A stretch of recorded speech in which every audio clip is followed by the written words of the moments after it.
One of the challenges that I think faces me and the students in an online environment compared to a face-to-face environment is that I think it's more difficult to foster connection between students and each other and students and me as the instructor.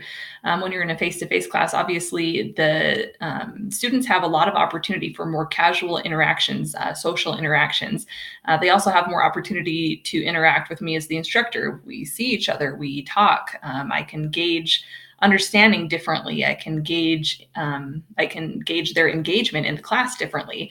And it's interesting to think about the social aspect of learning. And I think sometimes we neglect to think about that, which is too bad, since a lot of studies indicate that that sense of belonging, that social connection, is actually predictive of student success in terms of GPA.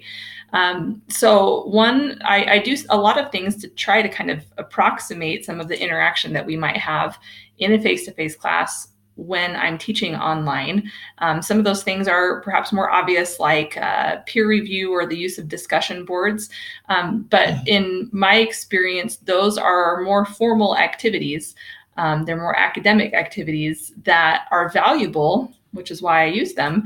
But I've thought a lot about how do we foster some of these more social connections. So some of what I do includes, especially toward the beginning of the semester, giving opportunities for students to interact with each other as people, including on a class discussion board through Canvas.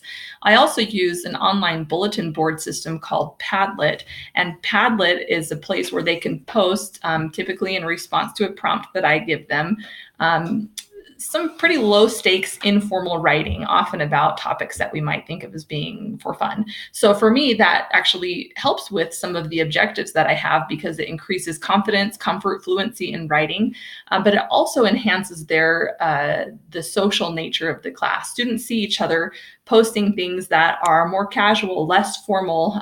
They are able to showcase their personalities. Sometimes I have students take pictures and write about those pictures, or draw even and post the drawings and talk about it in their writing. So students start to see each other as individuals, which I think helps when they go into discussion boards to see each other as peers. They have some context for who everyone is as an individual, as a person. So that's something that I do, but I'm always trying to think about this. We can't make the online classroom the exact same as a face-to-face classroom, but what are some things that we can do to approximate the classroom environment online? And I'd love to hear more thoughts about that.